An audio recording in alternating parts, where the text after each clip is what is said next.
যারা ক্ষতিগ্রস্ত হলো এই চামড়া কিনে এখনো চামড়া হাজার হাজার চামড়া পড়ে আছে, তাদের চামড়া নেবেন না তাদেরকে ক্ষতিপূরণ দিবেন? ধন্যবাদ। মাননীয় সদস্য, আপনাকেও ধন্যবাদ। মাননীয় মন্ত্রী। মাননীয় স্পিকার, আপনাকে এবং প্রশ্ন করতে মাননীয় সদস্যকে ধন্যবাদ।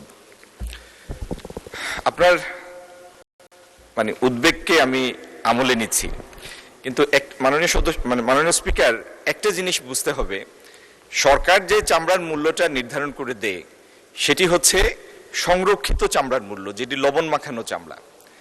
আর আরেকটা জিনিস হলো চামড়ার গুণগত মান থাকে। পশুর গা থেকে চামড়া খুলে নেওয়ার সময় সেটা যদি স্কিলফুলি করা হয় সেটার একরকম প্রাইস থাকে। যে কিনবে সে তো কাজটা করে তার ব্যবসায়িক সেন্স থেকে। আর পশুর চামড়ার মধ্যে গরুর চামড়ার যেরকম কদর আছে, মার্কেটে চাহিদা আছে, শুধু ব্ল্যাক বেঙ্গল গোট ছাড়া অন্য ছাগলের চামড়ার সেরকম বাজারে সেরকম চাহিদা নাই। তো সেই কারণে চামড়া যদি ঠিকমতো সংরক্ষণ করা হয়, লবণ মাখানো হয়, কারো কাছে যদি সেই চামড়া থাকে, কোথাও সংরক্ষিত থাকে, এবং আমাদের মাননীয় কোনো সদস্য যদি এই বিষয়ে আমাদেরকে জানান, আমরা ব্যবসায়ীদের সাথে যোগাযোগ করে সেটা যেন কেনা হয় সেটা নিশ্চিত করব। ধন্যবাদ। ধন্যবাদ মাননীয় মন্ত্রী।